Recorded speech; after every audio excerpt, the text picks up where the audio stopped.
Ya, selamat pagi, salam sejahtera buat kita semua, buat teman-teman, secara khusus buat pendengar untuk program Paspot, Pas News Podcast. Bersama saya dengan Ibob David.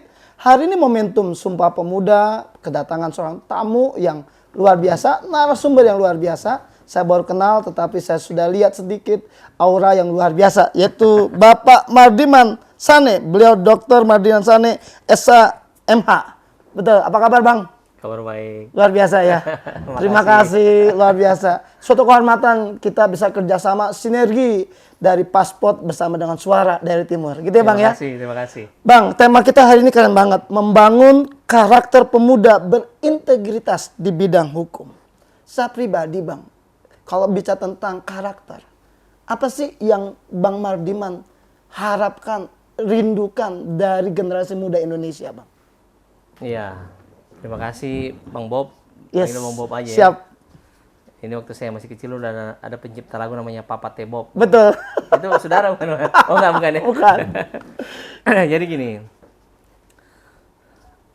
Integritas itu barang mahal. Yes. Ya, karakter yang kan karakter itu macam-macam ya. Ada karakter yang menyenangkan, ada karakter yang menyebalkan. Nah, karakter yang berintegritas itulah yang sekarang jadi barang mahal. Barang langka, barang mahal. Ya, khususnya di bidang hukum ya. Bidang hukum. Baru kemarin, belum lama kan itu ada mantan Zarof Zikar itu. 1 triliun. Okay. Ditangkap. Ya, dengar ya? Iya, dengar. Itu uang semua Pak campur daun ya. Tapi kayaknya uang semua nih. Terus hari ini juga Thomas Lembong ditetapkan jadi tersangka. Ya.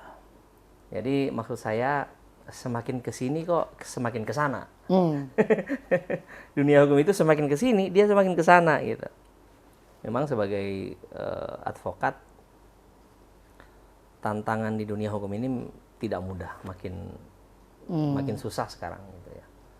Mencari sosok yang bisa berintegritas. Ya. Jadi agak menarik, dunia sekarang ini tantangannya agak susah mencari orang yang berintegritas. Betul. Gitu ya Bang ya? Betul.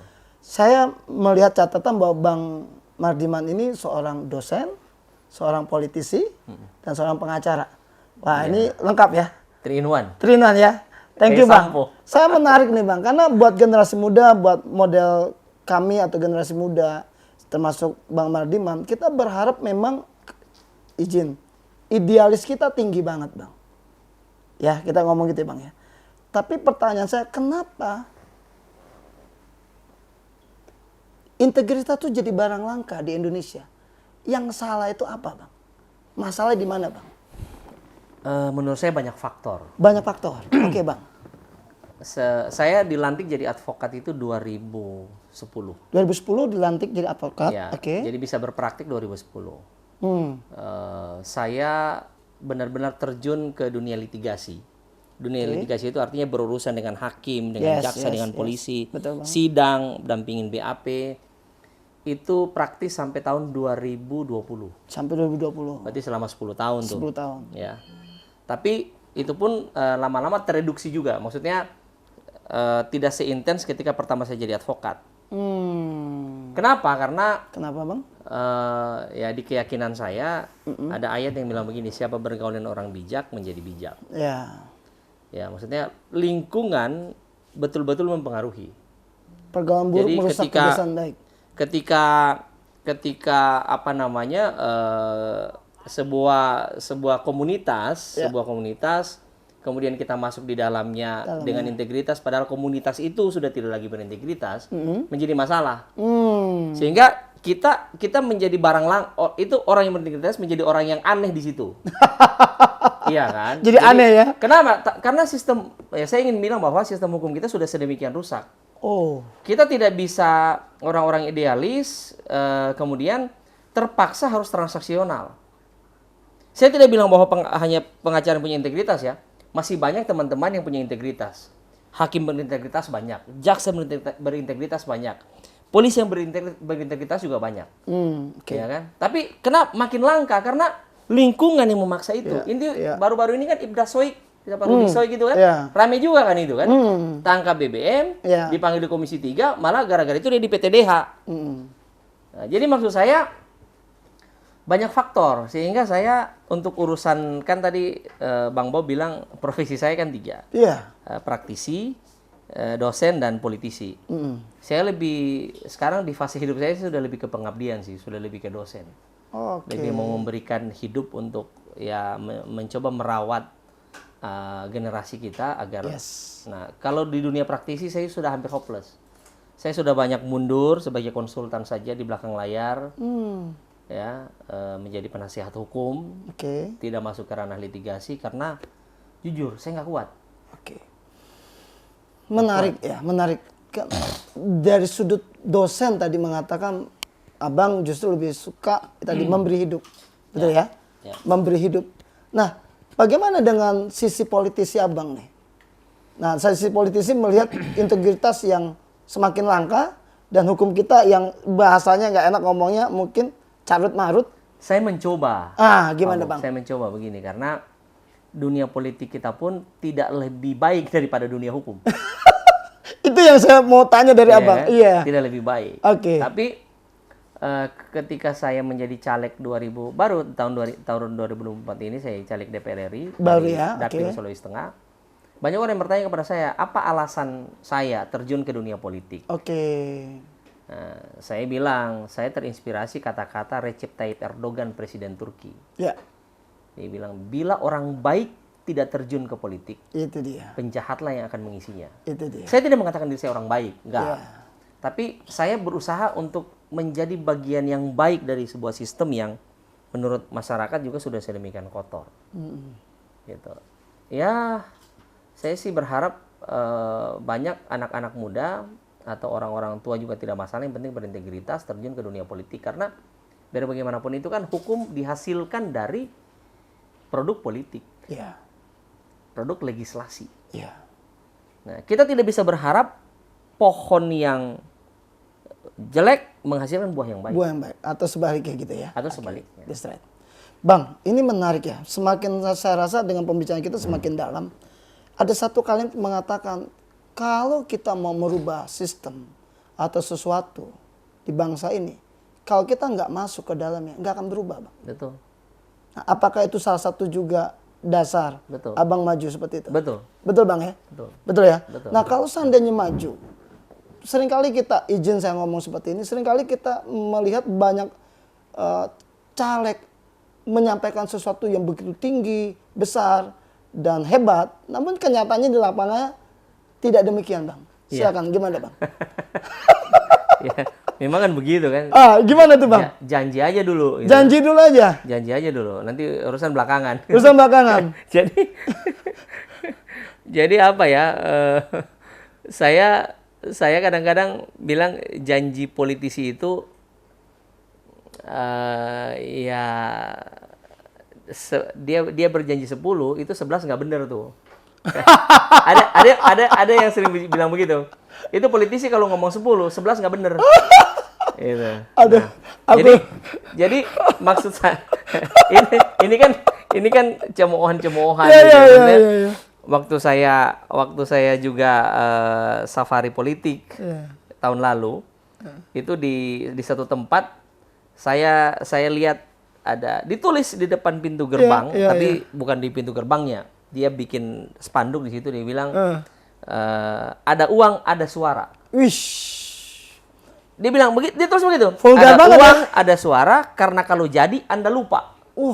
Vulgar banget. Dia tulis begitu. Iya, frontal banget ya. Iya. Jadi politik kita sudah sedemikian memprihatinkan. Ya. Karena coba deh adakan, saya ada satu tulisan bahwa 80% anggota DPR sekarang itu terafiliasi dengan bisnis. 80% loh. 80%. Pak Bob. Ya. Kenapa? Karena tingginya kos politik. Itu dia. Dasarnya Jadi penyebabnya jangan itu. mimpi orang-orang yang tidak punya uang. Minta maaf ini. Iya. To the point kita, karena kita ngomong di podcast Iya. dan kita ngomong di masyarakat. Jangan mimpi menjadi seseorang di negeri ini kalau kau bukan anak seseorang. Waduh. Saya nggak nyindir anaknya siapa ya. Nah, Anda sendiri yang menerjemahkan. Jangan mimpi jadi seseorang di negeri ini kalau Anda bukan anak dari seseorang. Ya. Oke. Ya kan? Atau kalau Anda tidak punya uang. Jangan mimpi. Nah, menarik, saya tidak ingin membanding-bandingkan negara kita dengan negara luar ya. Tapi Saya pernah membaca beberapa referensi Ya. bahwa mayoritas politisi di Amerika Serikat itu adalah orang-orang yang sudah mapan dengan hidupnya. Oh, ini menarik ya. Mayoritas politisi sana mereka sudah mapan. Iya, mapan dengan hidupnya. Oke, maaf. Betul. Jadi bukan sebuah kenaifan atau sebuah antitesa atau hal yang lucu, enggak, bahwa seorang politisi itu memang kalau kita bicara politik ini, Pak Bob, seseorang sudah selesai dengan hidupnya. Karena apa? Politik itu adalah memberi diri, memberi hidup. Itu dia. Bagaimana kau bisa memberi hidup sementara kau masih cari hidup? Ya. Nah, sehingga ketika para politisi ini masuk ke dunia politik untuk mencari hidup, disitulah masalahnya. Ya. Masalahnya start dari situ. Karena apa? Dia masuk ke politik untuk cari hidup. Itu nggak bisa. Oke. Makanya dengan segala hormat saya bilang sama teman-teman saya yang idealis, kau pantaskan dulu dirimu, baru kau masuk ke politik. Cakep. Nah, apakah kos politik menjadi sebuah barang yang haram? Sebenarnya tidak. Sebenarnya tidak. Cuman ketika kau sudah melacurkan diri dengan membeli suara rakyat, disitulah letak kenistaan seorang politisi. Wow, dalam. Gitu. Tapi kalau ketika Anda menawarkan program, ketika Anda meyakinkan masyarakat, hidup saya sudah aman. Donald Trump itu seorang miliuner. Ya. Ya, coba cek track record presiden-presiden Amerika itu, minta maaf, tidak ada orang miskin. Pasti kaya. Ya. Gitu. Itulah kenapa saya memilih Prabowo. Yes. Ya kan? Nah, tapi ya itu kalau soal anak tadi saya nggak setuju sih. Ya, Cuma saya ini agak lucu. Saya setuju dengan presidennya, tidak setuju dengan wakilnya. Tapi sudahlah. Itu nggak apa-apa lah. Biar podcast ini juga meledak. Iya. Kan boleh dong. Boleh berpendapat. Ya, dalam hal ini menarik karena dari sisi Bang Mardiman ada 3 dosen, pengacara juga politisi, gitu kan? Tadi dari hukum yang bisa dikatakan carut marut, gitu kan? Politisi kita pun juga demikian. Nah, sudut abang sebagai dosen, Bang, kan bicara tentang karakter tuh sifat-sifat kejiwaan, akhlak, budi pekerti yang bisa membedakan seseorang dengan yang lain. Kita ngomong akhlak, kita ngomong adab, gitu, Bang. Lalu kita, apalagi kalau kita ngomong tentang integritas, Bang. Apa yang diucapkan, itu yang dikatakan, Bang. Ya kan? Diucapkan itu yang dilakukan. Iya kan, integritas seperti itu kan. Jika iya, katakan iya. Iya, jika tidak. Jika tidak, katakan tidak. Gimana menurut Abang dengan kondisi politik, situasi kondisi yang ada saat ini, Bang, tentang karakter dan integritas ini, Bang? Kita tidak boleh berhenti berharap. Cakap. Jangan berhenti berharap. Iya. Kita juga tidak boleh, daripada kata Mahatma Gandhi kalau nggak salah ya. Ya. Daripada kau menguntuki kegelapan, kenapa kau tidak coba nyalakan sebatang lilin? Cakep. Jadi saya berharap masih banyak orang yang mau menyalakan sebatang lilin dibanding mencaci maki di media sosial. Oh, dibanding hanya menyampaikan caci maki, kritik. Aduh, udah kacau balau kan. Yes. Sementara kan kalau kita tanya, emang kau ngapain sih? Kau bisa apa? Gitu. Saya teringat ada klien saya bupati di satu daerah, saya tidak usah sebutkan namanya. Suatu saat dia di demo. Di demo. Nah, bupati ini memang mantan preman. Mantan preman. Jadi sekali lagi saya sebagai dosen juga saya tegaskan bahwa kualitas seorang manusia memang ditentukan oleh 3 hal kan memang. Yeah. Intelligent quotient, emotional quotient, sama spiritual quotient. Yes. Tapi kan itu kalau kita bicara panjang lagi. Nah, memang seorang mantan preman ini mungkin intelligent quotient-nya tidak seberapa. Tapi kemudian dia bertobat, dia sungguh-sungguh begitulah sehingga dia jadi bupati. Tapi biar bagaimanapun kan mantan preman. Nah, saya sering bilang sih lebih baik mantan preman daripada mantan pendeta. Iya. Ini buat Pak Hos juga nih. Iya. Lebih baik mantan preman daripada mantan pendeta. Kalau mantan preman kan dia sudah bertobat. Betul. Kalau mantan pendeta kan dia murtad berarti. Nah, jadi maksud saya begini. Iya. Di waktu suatu saat dia di demo nih. Dia di demo oleh sekelompok orang dan dia panggil. Saya ada di situ. Dia panggil pimpinan demonya dan dia tanya, "Kau mau apa?" Ditanya ya. Nah, dengan gayanya dia sebagai, "Kau mau apa sebenarnya?"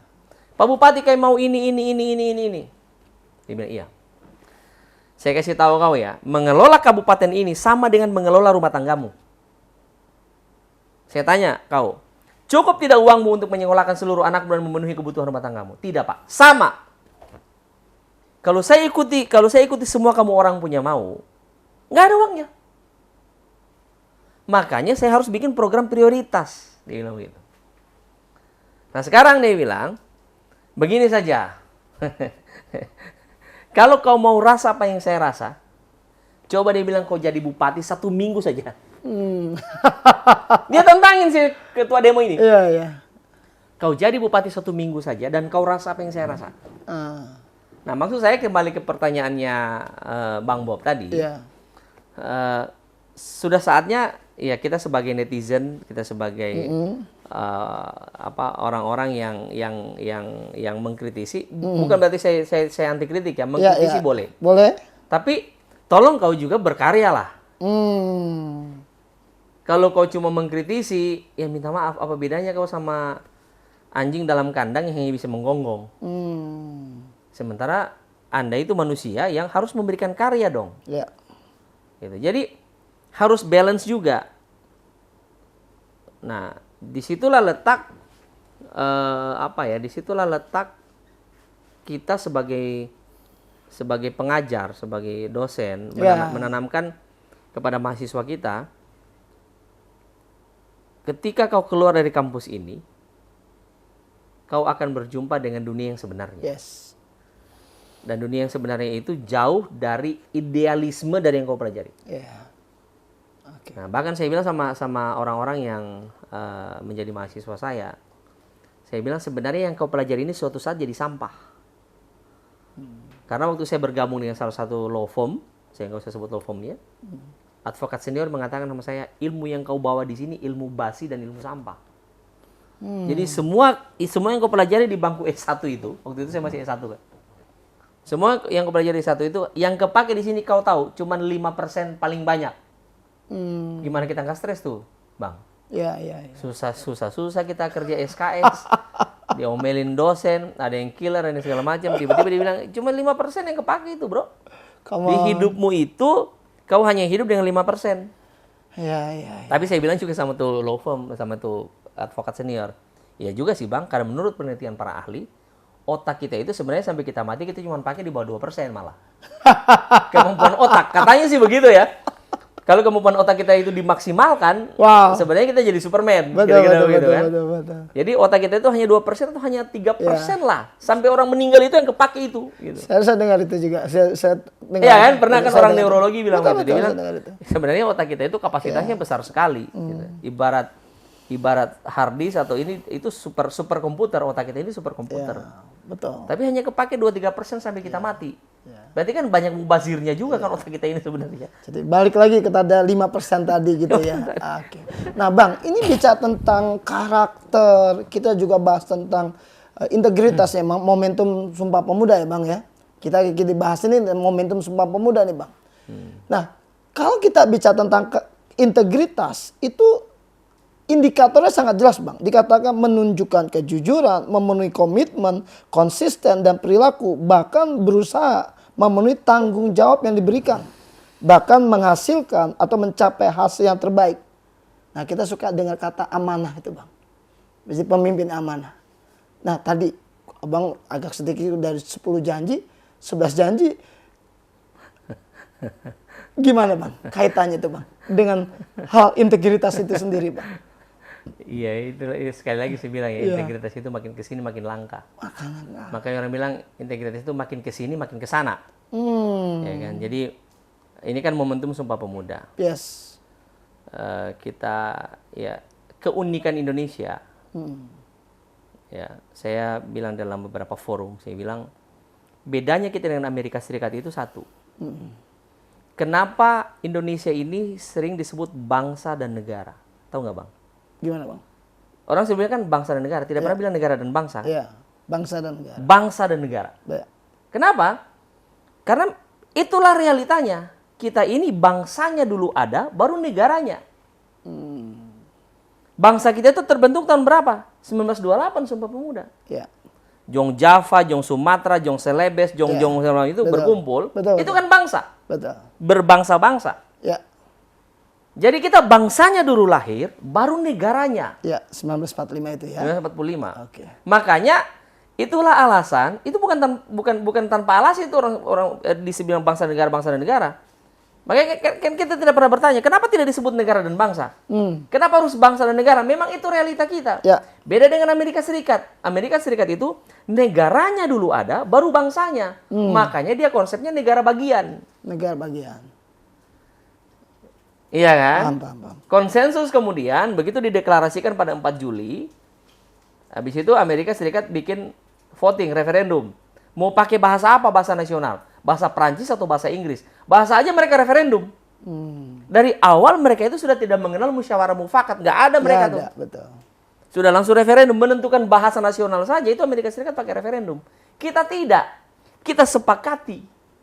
Satu bangsa, satu bahasa. Yes. Kan begitu? Betul. Nah, di titik itu integritas menunjukkan bahwa bisa menghasilkan sesuatu yang besar. Nah, memang kalau kita mau negara ini besar, kita harus kembali kepada integritas. Oke. Karena negara ini dibentuk oleh integritas. Integritas apa? Integritas dari para pemuda yang berkumpul untuk menyepakati bahwa kita lupakan semua background kita. Kita lupakan semua background suku, bangsa, agama, adat istiadat, itu kita simpan di laci. Gitu. Makanya saya sedih sekarang, minta maaf ini, saya kurang sepakat kita orang sudah mulai mengagung-agungkan, bukan berarti saya tidak setuju ya, kearifan lokal, hak adat, itu penting, betul. Tapi ingat, di atas itu semua ada bangsa dan negaramu. Gitu. Yes. Gitu. Yes. Jadi saya termasuk orang yang tidak setuju ketika negara memanggil, kau bilang bagimu negeri jiwa raga. Iya. Baru tanahmu saja diminta untuk pembangunan, kau sudah ngamuk-ngamuk. Iya. Iya kan, kau sudah pakai untuk dengan segala argumen lah, tanah adat, tanah ulayat, tanah ini, tanah begono-begono, iya kan? Begini begono. Iya. Bukan berarti saya itu urusan lain tuh, urusan hukum yang lain tuh. Tapi kalau kita bicara dalam konteks, kan hari ini kita bicara konteks. Konteksnya, ya, konteks bingkai Negara Kesatuan Republik Indonesia dalam konteks Sumpah Pemuda. Betul. Ya Sumpah kan, Pemuda. integritas para pemuda itu yang melahirkan negara ini. Yes. Wah, cakep. Wah, keren Bang ya, nggak terasa nih Bang, nggak keren nih. Kayaknya memang, ya saya setuju bahwa kita harus mengedukasi banyak orang, generasi-generasi. Kita bisa lihat generasi muda sekarang, banyak orang bilang rapuh banget, ringkih banget. Banyak orang bilang generasi sandwich dan macam-macam nih Bang. Memang. Ya kan, memang kan. Memang. Nah, tugas Karena tanggung saya ngalamin. iya, tugas tanggung jawabnya kita nih Bang, bahasanya kita kan. Iya. Nah, dari sisi hukum, kira-kira apa Bang yang Abang bisa lakukan untuk membangun pemuda yang berintegritas dan berkarakter? Dari sisi hukum apa yang Bang kira-kira Abang bisa lakukan buat pemuda Indonesia ini? Kira-kira Bang. Sebenarnya ada yang kurang dari profil saya itu. Apa Bang? Kan profil saya cuma 3. 3, oke. Advokat, Dosen, politisi. Satu lagi apa, Sebenarnya saya ini pengusaha. Oke. Iya kan? Ya, banyak orang yang bilang Bang Mardiman itu sebenarnya hobinya aja pengacara, pekerjaannya itu pengusaha. Oke. Nah, pertanyaannya tadi, kenapa sampai saya perlu bicara ini? Iya, Karena iya. pertanyaannya itu sangat teknis. Oke, sangat teknis Bang. Ya, Siap. saya punya perusahaan, saya punya karyawan. Jadi saya ngalamin. Makanya saya tidak bicara teori. Yes, sudah ngalamin. Ngalamin. Oke. Minta maaf ini dengan segala hormat. Saya mau dibully, saya mau diserang, Iya. itu saya sudah siap. Karena saya ngalamin. Salah satu hal buruk dari milenial dan Gen Z adalah low attitude. Yes. Sudah. Jauh dengan kita-kita di generasi yang sudah 40-an ke atas ini. Yes. Gitu. Bicara, saya pernah bilang sama anak buah saya, ya minta maaf ini, kita sama-sama manusia. Saya menghormatimu sebagai orang yang bekerja dengan saya. Tapi saya berhak dong untuk minta sedikit penghormatan dari gaya bicaramu ke saya, gitu. Dan dia kaget. Dia nggak nyadar bahwa yang dia lakukan itu sesuatu yang tidak sopan. Ya. Dia pikir itu sopan. Gitu. Kenapa? Mungkin karena dia sudah lebih banyak bergaul dengan ini daripada dengan manusia. Ya. Gitu. Jadi saya bilang dari karakter dan etikamu saja sudah tidak beres. Ya. Saya mau berharap apa dari kau? Integritas. Omong kosong. Wah, ini menarik. Makanya saya bilang generasi 2045 saat Indonesia emas, Ya. bukan Indonesia emas kayaknya, Indonesia cemas. Yang akan menerima tongkat estafet kita ini adalah segerombolan Oh my God. anak-anak manja Oh my Yang God. tidak bisa lepas dengan gadget, yang ngomongnya ngawur, nuntutnya banyak, diminta nggak mau. Bang, tahan nih bang. Gitu. Ini menarik bang. Abang politisi, abang dosen, abang pengusaha, abang pengacara. Tahu nih hal ini. Rawannya. Bukan generasi emas, tapi generasi cemas. Generasi cemas. Bisa gitu kan? Sangat. Oke, pertanyaan simpelnya. Apa yang harus kita lakukan bang? Wah ini dia nih. Saya mau ceritanya udah pusing saya. Karena gini bang. Kita pelaku, kita orang yang peduli dengan generasi. Low attitude, abang bilang. Saya katakan tadi adab, akhlak. Kacau. Iya, itu kan kita bahas tadi dari awal kan. Kacau. Kita bahas itu kan. Pertanyaan saya, apa yang bisa kita lakukan buat ini bang? Kalau bicara abang, nggak usah ditanya lagi. Abang udah sukses, sudah berhasil. Saya aja belum pengusaha besar bang ya. Ya, anggaplah seperti itu. Ya, belum pengusaha besar. Karyawan saya masih di bawah 100. Oke. Artinya orang yang menggantungkan hidupnya di saya itu masih di bawah 100. Kurang lebih ya di bawah Ya, 100. kurang di bawah 100 lah. Oke. Saya nggak kebayang bagaimana pengusaha besar yang punya karyawan ribuan. Yes, itu dia. Saya aja yang punya karyawan di bawah 100. Udah pusing saya. Kalau cuma bisa satu hari saya pernah bicara sama mereka. Kalau pernah DPR bilang ada 1 jam di mana kau berbuat kriminal dan kau tidak dihukum, saya minta 1 jam saja, saya bunuh semua kalian ini di sini. Kalau begitu saya kesal kan? Iya. Jadi ada hari di mana hukum tidak berlaku. Bukan hari, ada jam. Diumumkan di Cuma jam sekian hukum tidak berlaku. Saya selesaikan semua.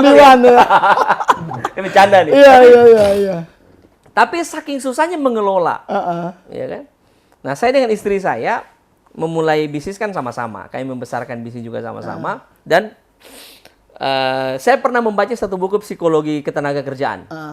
Dia bilang begini. Ini kalau kita bicara soal dunia kerja ya, dengan milenial. Dia bilang begini. Yang bisa mengubah manusia, itu cuma 3 hal. Ya. Yang pertama Tuhan.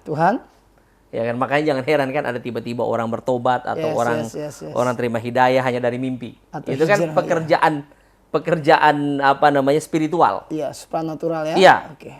Tiba-tiba orang suka mabok, tiba-tiba besok paginya dia langsung rajin sholat, dia langsung di gereja. Iya.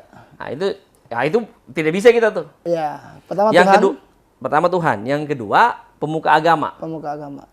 Pemuka agama, ustadz, kiai, pendeta, ya kan, membina dia. Yes. Dan yang ketiga, psikologi terapan. Nah, yang hipnoterapi itulah. Oke. Dia bilang hanya 3 ini bisa mengubah orang. Oke. Nah, jadi dia bilang tolong para bos-bos di muka bumi ini, kau bukan Tuhan, kau bukan pendeta, kau bukan psikologi terapan. Kalau ada karyawan yang bermasalah, pecat. Karena apa? Kau tidak, buat apa kau bina dia? Anakmu juga bukan. Saudaramu juga bukan, iya kan? Makanya saya nggak pernah ambil karyawan saudara, Mas. Bang, kenapa? Supaya kalau saya pecat, ya ringan ada. Kita pakai Donald Trump punya kata-kata, you are fired. Nah, sana kau.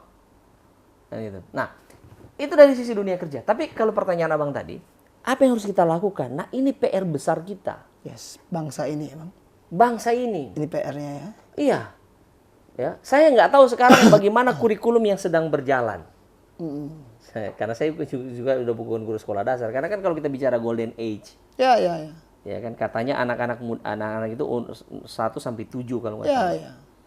Nah, waktu kita masih kecil, ya kita belum ada handphone, kita masih bersosialisasi, kita masih ketemu teman. Mungkin disitulah kebersamaan kita tumbuh. Nah, anak-anak sekarang ini ternyata merusak ini barang ini. Betul.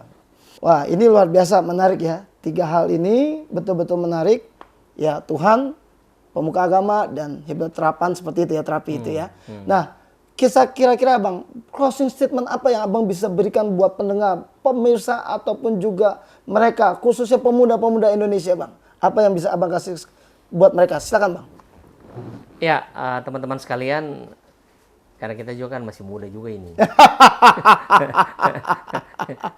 Apa jangan-jangan memang jiwanya muda aja Bang? Maksudnya kan umur itu kan hanya angka. Iya, itu spot number, hanya angka saja itu. Yes. Jadi ya saya ingin mengatakan sama teman-teman di luar sana, keadaan ke depan tidak semakin mudah. Tidak semakin mudah. Ya kan? Dan yang menentukan kita sukses atau kita tidak sukses adalah diri kita sendiri. Ya, diri kita sendiri. Ya kan? Kemudian untuk generasi di belakang kita, itu tanggung jawab kita. Kalau kita sekarang ini kan ya kita harus mempersiapkan diri, bukan hanya diri kita saja. Mempersiapkan generasi yang akan menggantikan kita. That's right. That's right, Bang. Keren. Nah, yang tadi Pak Host bilang bahwa itu dimulai dari keluarga, ya saya 1000% sepakat. Nah, cuman memang masalahnya, betulkah keluarga Indonesia sekarang ini secara psikis, secara emosional siap? Ya. Jangan-jangan malah keluarga Indonesia ini sekarang yang lagi rapuh. Ya, tapi sebagai pemuda, di momen Sumpah Pemuda ini, mari kita kembali lagi ke spirit, Ya. ke semangat Sumpah Pemuda. That's right. Kita ingat bagaimana susah payahnya para pendahulu kita. Ya. Founding fathers menyatukan bangsa ini. Betul. Ya kan? Betul, Bang. Jadi dengan semangat Sumpah Pemuda, mari kita jaga integritas kita, Yes. ya, di semua bidang. Ya. Apapun bidang pekerjaan yang kita lakukan, saya mengajak kita semua berintegritas. Tidak mudah memang. Tidak mudah. Tapi kalau kita tidak mulai, ya kapan lagi? Sebelum kita akhiri, Bang, ada satu kalimat yang saya tidak pernah lupakan dari para senior saya. Menghormati generasi di atas, melayani generasimu, dan mempersiapkan generasi berikut. Engkau akan lihat suatu bangsa yang besar, yang dimana kita tidak keluar dari jalurnya. Semoga insya Allah akhlak, adab, integritas, attitude itu masih ada di bangsa ini. Amin. Terima kasih Bang Mardiman untuk waktu Terima dan kasih, Bang kesempatannya. Luar biasa, saya bangga, saya salut kenal Terima sama kasih, Bang Bang Mardiman. Ya teman-teman, dari kami, saya Ibob David, Mardiman Sane. kami undur diri, mohon pamit, sampai jumpa dalam program berikutnya. See you, bye-bye. Bye-bye, see you.